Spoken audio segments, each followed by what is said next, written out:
Hi, my name is Karen Meech. I'm an astronomer at the Institute for Astronomy at the University of Hawaii, and my specialty is comets and astrobiology.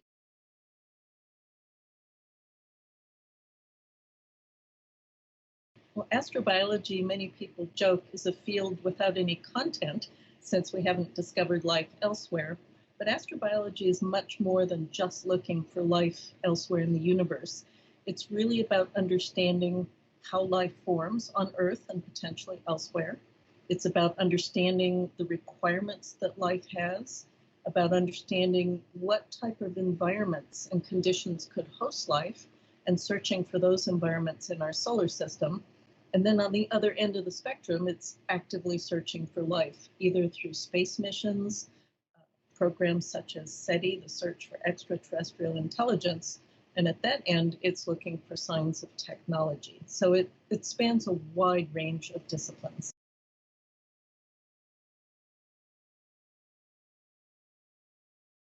My interest in astrobiology is fairly specific.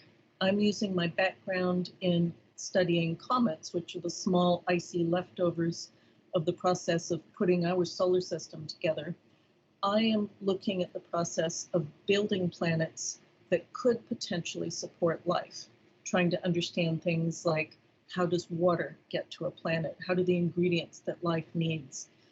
On the other hand, why other people study astrobiology, this really is one of the most fundamental questions that anybody can ask. How did we get here? How did life start and evolve? And are we alone in the universe? So I think there's many reasons people study astrobiology, but what's exciting is that it combines science across many disciplines. So pretty much anyone studying some of the physical sciences can feel like they're contributing to astrobiology.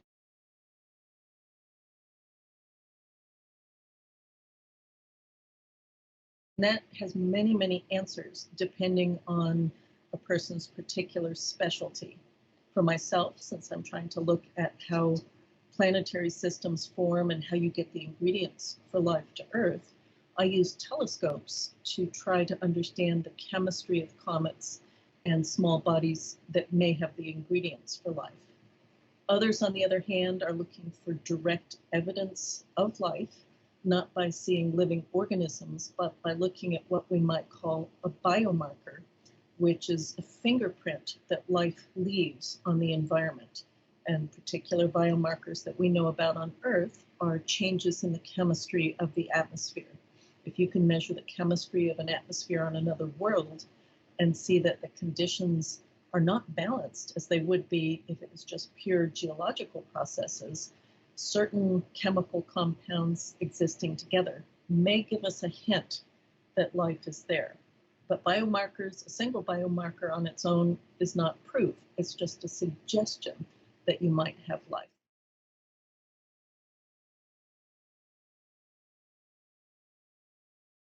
So there are a number of people in Hawaii that do astrobiology research.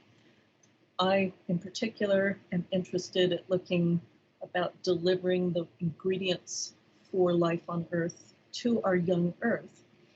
And while I use telescopes to study the small leftovers of the building of our solar system, I'm also exploring other means of studying the same question by looking at the geology on Earth.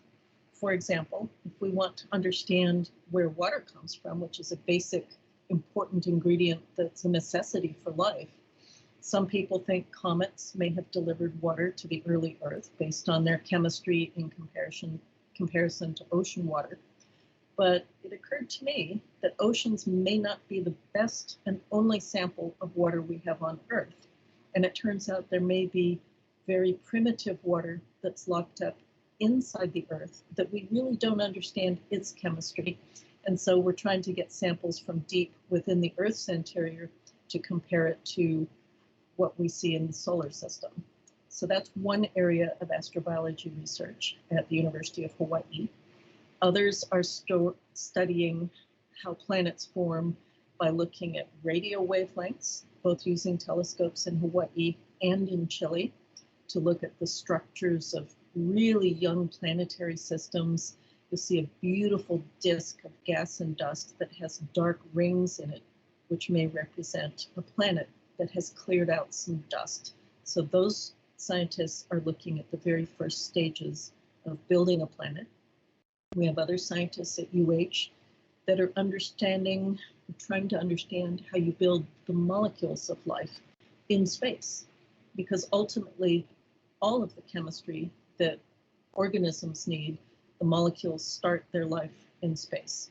And so we have someone in the chemistry department here who has state-of-the-art world-class facilities to mimic the conditions in space and try and understand the chemical pathways to build the building blocks for life. We also have a number of scientists who are working on developing instruments that could fly on spacecraft, that can visit other worlds and directly sample the environments on the other planets, Mars in particular, to see if there's biomarkers, and perhaps even in the future go to some of the icy moons in our solar system that we know have oceans under the surface, and hopefully sample whether those moons exhibit any biomarkers that could suggest there's life in the oceans.